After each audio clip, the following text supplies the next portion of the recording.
Behind every locked door lies a story the world was never meant to hear.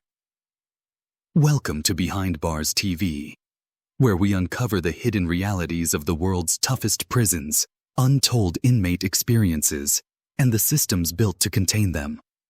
From supermax facilities to forgotten penitentiaries, we reveal the truth behind concrete walls and razor wire. This is not fiction. This is the world behind bars. The prison where the guards take orders. In most countries, prisons are built to break crime. In Mexico, they became part of it. Inside these walls, the guards don't run the cell blocks. The cartel bosses do. They decide who eats, who sleeps, who bleeds.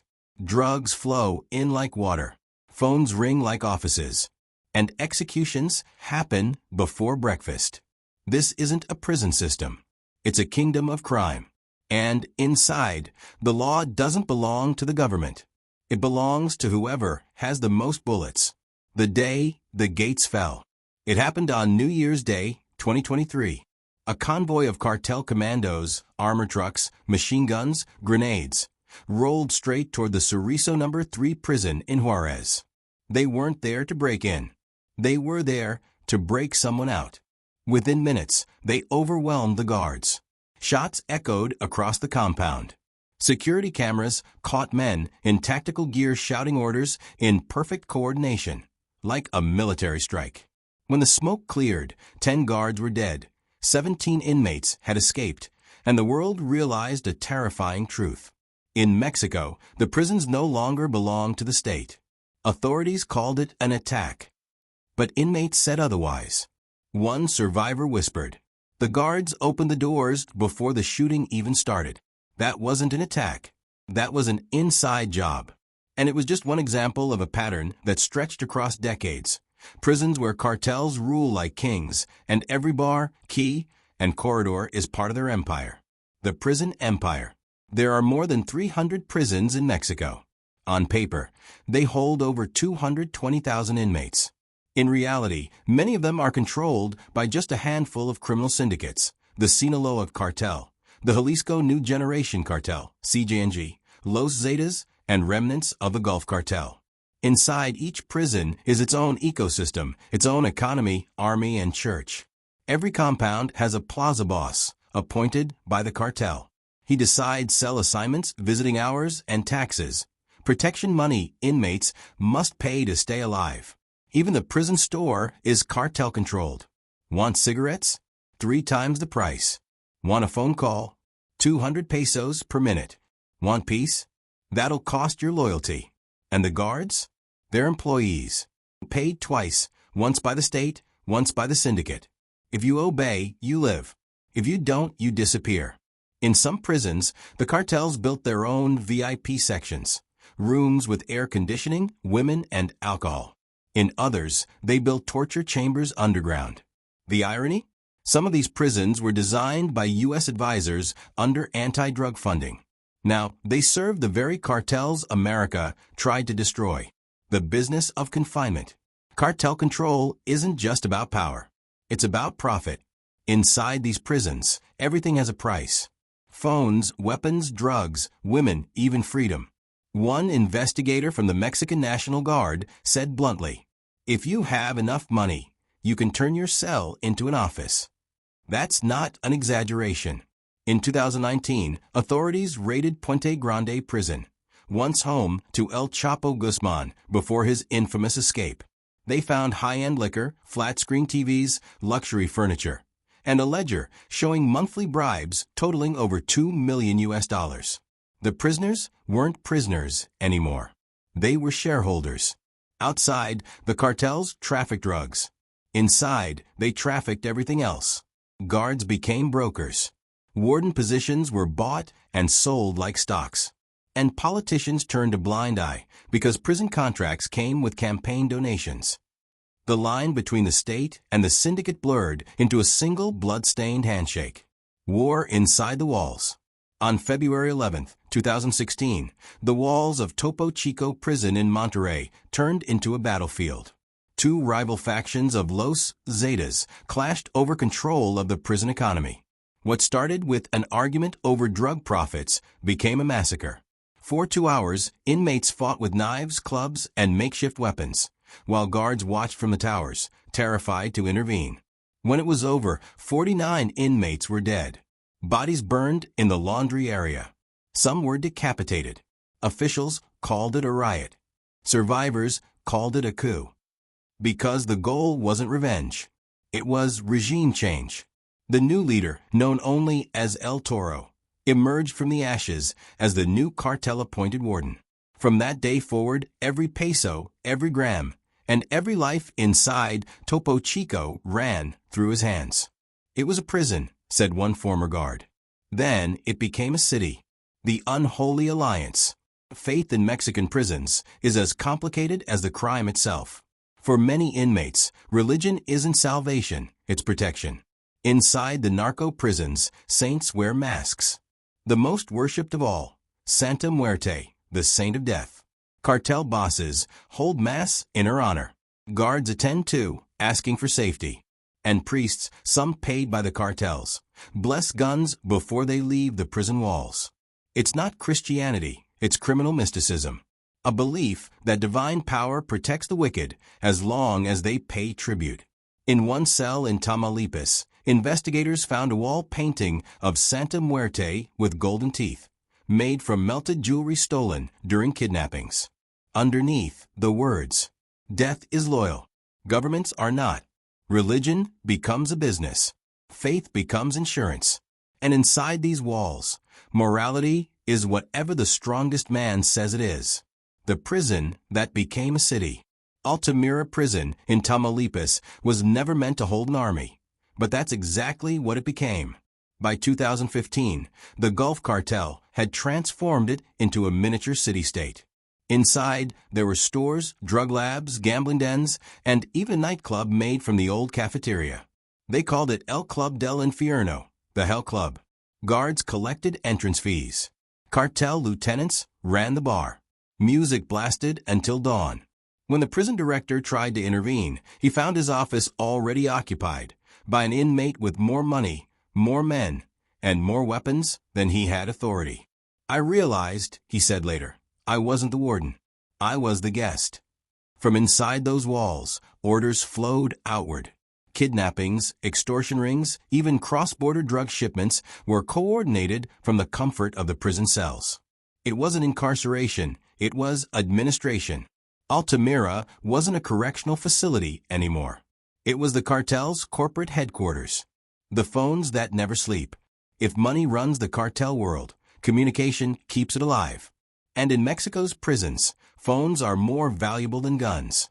Despite metal detectors and inspections, nearly every inmate of rank owns one. Not hidden, allowed. They call it the real prison network.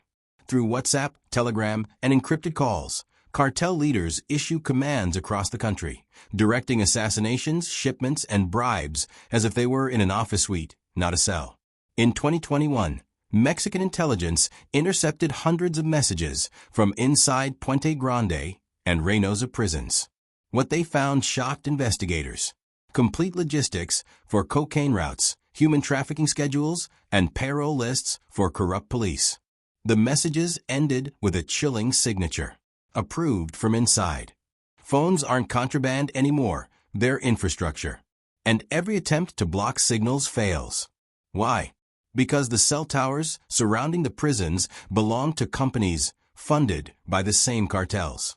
In the narco world, control doesn't end with walls. It radiates through them. The women who keep the empire alive. Behind every imprisoned kingpin is a network of women, wives, girlfriends, lawyers, mothers, who keep the empire alive. They are known as Las Operadoras. They visit weekly, carrying orders disguised as affection. During visits, a whisper, a kiss, or a piece of folded paper can move millions of dollars. Inmates dictate coded messages. Tell the cousins to bring the bread. It doesn't mean bread. It means guns. Some of these women become more powerful than the men themselves. They handle bribery, logistics, and communication with cartel lieutenants outside. When authorities cracked the Reclusorios scandal in 2019, they discovered that the wives of several imprisoned CJNG leaders had bribed guards to install a Wi-Fi router inside the warden's office, used exclusively for cartel business. Even funerals and baptisms inside the prisons were arranged through these women. They weren't visitors. They were the bridge between captivity and command. Lock up a man, one investigator said, and the cartel simply changes its messenger. The government that looks away. For decades, the Mexican government promised to reform the prison system. But every reform died in the same place it was born: corruption. Every warden is appointed by a politician. Every politician is funded by someone. And too often, that someone traces back to cartel money. Reports show entire contracts for food, uniforms, and construction going to companies owned by relatives of imprisoned traffickers. Even prisoner transfers, supposedly based on security risk, are sometimes sold for hundreds of thousands of pesos. One warden confessed anonymously. We move them when they pay. We call it logistics. They call it freedom. Government officials rarely step foot in maximum security wings. When they do, they find spotless cells, cleaned the day before. The real cells, the real power, stay hidden behind bribes and closed gates. At press conferences, they speak of rehabilitation. Inside, cartel leaders hold meetings with laptops and cigars. This isn't incompetence. It's coexistence. The rebellion of the forgotten. Not everyone inside the narco prisons belongs to a cartel. Some are small-time offenders, addicts, or unlucky bystanders swept up in raids. They are the forgotten, trapped between the government's failure and the cartel's domination. By 2017, they began to fight back. In Apodaca prison, a group of independent inmates formed their own coalition called Los Sin Dueño, the ownerless. Their goal was survival, not power. They refused to pay taxes to the cartels. They refused to join the violence. For months, they were beaten, starved, and locked away in isolation. But word spread. Other prisons copied their defiance. Small groups of non-cartel inmates began organizing hunger strikes, writing letters to journalists, and leaking videos from smuggled phones. One letter, published anonymously in 2018, read, "We are prisoners twice, once by law and once by crime. The government forgot us, and the cartels own us." Their movement didn't end the system, but it did something no one else had done. It made the world look inside. The super prison dream. In 2010, Mexico announced a revolution in incarceration, a network of super prisons designed to end corruption once and for all. Walls taller, locks smarter, guards vetted by polygraph. It sounded bulletproof. The world applauded. The U.S. even funded training through the Merida Initiative. But by the time the first facility opened, the cartels had already bought the blueprints. Contractors linked to politicians leaked security layouts to the highest bidder. Recruitment standards fell under pressure to fill positions. Within months, guards were smuggling phones and USB drives for extra cash. The super prisons didn't destroy corruption, they centralized it. "We built better walls," one federal agent later said, "but we left the same people inside them." By 2014, every so-called secure facility had a cartel faction in charge of its wings. Technology couldn't fix what morality wouldn't. The man who dug through history. On July 11, 2015, the world stopped. Security cameras inside Altiplano prison showed the most notorious drug lord alive, Joaquin El Chapo Guzman, walking into his cell shower and vanishing. No gunfire. No alarm. Just a hole in the floor and a man disappearing into legend. The tunnel was a masterpiece, 1.5 kilometers long, equipped with lighting, ventilation, and rails for a custom motorcycle. It had been built for months, under the noses of the Army and federal police. Engineers and prison officials were paid millions to look away. Cameras malfunctioned for the exact time window needed. "He didn't escape from prison," one journalist wrote. "He escaped with it." When El Chapo was recaptured months later, the government promised reform again. But the damage was done. The cartels had proved that walls meant nothing to money and patience. The fortress had been breached from below. CGNG, the new kings of the cell blocks. After El Chapo's capture, a new empire rose from Jalisco. The Cartel de Jalisco Nueva Generation, CGNG, younger, richer, and more ruthless. They understood that prison control wasn't just about violence, it was about organization. CGNG used a corporate model, regional managers, financial ledgers, and digital chains of command. Their leaders inside prisons weren't thugs, they were accountants with killers on speed dial. They paid guards in cryptocurrency. They laundered money through canteen contracts. They even created a pension fund for families of imprisoned members. The government barely noticed until it was too late. By 2021, CGNG held influence in more than half of Mexico's federal facilities. One official summed up best: CGNG runs prisons the way Coca-Cola runs factories, efficiently and everywhere. The scandal that reached the palace. When investigators followed the money trail of prison contracts, it led not to low-level wardens, but to ministries, senators, and campaign treasurers. A 2019 audit revealed that nearly $800 million pesos of prison modernization funds had been redirected through shell companies owned by political allies, some with documented links to cartel lawyers. When journalists broke the story, officials called it a clerical error. But leaked emails showed private meetings between cabinet members and representatives of Sinaloa and CGNG. The cartels weren't infiltrating the system anymore. They were consulting it. It's not a war on drugs, one report concluded. It's a merger and acquisition. The president promised a new anti-corruption task force. Within a year, the lead investigator was found dead in his car. Case closed. The moral question. After decades of blood and bribes, Mexico faces a question no one wants to ask. Can a country built on fear ever reform its own monsters? The government builds new facilities. The cartels adapt. Society forgets. Inside, young inmates grow up believing that crime is structure, not chaos. That order wears tattoos instead of uniforms. Guards lose faith. Politicians lose credibility. And citizens lose hope. One priest who ministers in a Tamaulipas prison says it plainly. They confess their sins but not their crimes, because to them the cartel is religion. When morality and power speak the same language, violence, no law can compete. Reform becomes a ritual, not a goal. And so, the fortress of corruption stands, built on fear, guarded by faith, and financed by blood. The inmates who fought back. It began quietly in 2020. A handful of prisoners in Reynosa and Apodaca refused to pay the cartel taxes. They were nobodies, street vendors, addicts, men serving 5-year sentences for theft. The cartels warned them once. Then came the beatings. Then the executions. But something unexpected happened. Others joined them. Word spread through smuggled phones. No mas pagos. No more payments. Within weeks, over 100 inmates in 3 states coordinated hunger strikes. They demanded food, safety, and an end to narco government.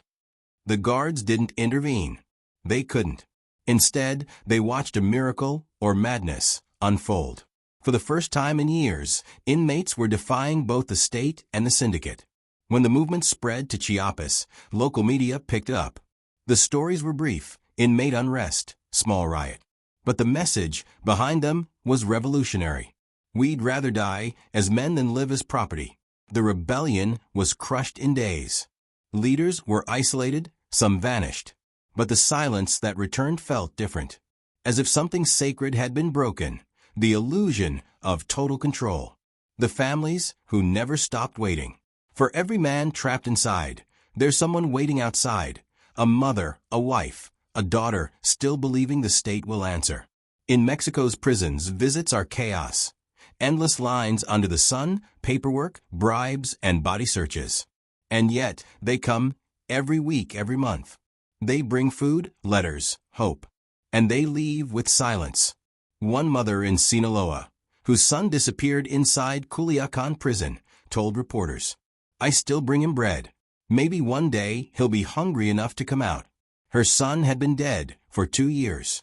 Another woman, the wife of an Apodaca inmate, received weekly phone calls for months. She swore she recognized her husband's voice, until police told her the number belonged to a cartel extortion cell. In this system, grief becomes currency. The families of prisoners are milked for bribes, silence, and hope. And yet they keep returning. Because in Mexico, faith isn't belief. It's survival. The media that shattered the wall. In 2022, an independent media collective called Verde Oscuro leaked hours of footage, smuggled from inside Tamaulipas and Durango prisons. What they revealed shocked the world. Clips showed cartel leaders hosting birthday parties with live bands, guards carrying crates of beer, and one video that went viral, an inmate kneeling before another man while others cheered. The man giving the orders? A cartel lieutenant still officially listed as in solitary confinement. The footage ignited outrage. For 1 week, hashtags trended. Hashtag narco prisons, hashtag state of fear, hashtag cartel control. But then, the silence returned. The journalists were harassed, followed, and some fled the country. The government promised an investigation. None ever came. Still, something had changed. The world had seen the truth. The myth of control was broken. As one reporter wrote in her final article before exile, they built prisons to contain criminals. Instead, they contained the truth, until it escaped. The government's last stand. In early 2023, the Mexican government launched Operation Clean House, a full-scale military intervention across 10 prisons. The goal, retake control from cartel factions. Tanks rolled through gates. Guards were handcuffed beside inmates. Generals declared victory before the dust even settled. But inside, something remarkable happened. The prisoners didn't fight. They simply stood still. When the soldiers entered the cell blocks, they found order, spotless floors, quiet inmates, handwritten rules on the walls signed by cartel names. No chaos, no resistance, just obedience. Because the war had never been about guns. It was about influence. Within a month, the same guards returned. The same bosses resumed control. The cartels had waited, patiently, silently, and reclaimed their fortress. The operation had lasted 30 days. The system had lasted 30 years. The kingdom of silence. Today, Mexico's prisons remain under the same uneasy peace, a balance held together by fear, loyalty, and blood. The government still claims victory. The cartels still collect taxes. The inmates still live by rules written in shadow. From Juárez to Chiapas, from Reynosa to Puente Grande, the pattern is the same. The state locks the doors. The cartels hold the keys. Behind those walls, humanity has adapted to corruption like a species to climate, evolving, surviving, thriving in chaos. The guards are no longer guards. The prisoners are no longer prisoners. Everyone is a player in the same cruel game. And outside, the world moves on, cars honk, people work, presidents change. While inside, time stands still. In Mexico, one former warden said, "We don't build prisons to hold criminals. We build them to hold reality, so the country doesn't have to see it." What you just saw is more than a story. It's a reality lived by thousands behind bars. If you believe in uncovering the truth, the kind hidden behind concrete walls and silence, then join us. Subscribe to Behind Bars TV and never miss a chapter in the world's most dangerous stories. Until next time, stay aware, stay informed, and remember, freedom and confinement are sometimes only a wall apart.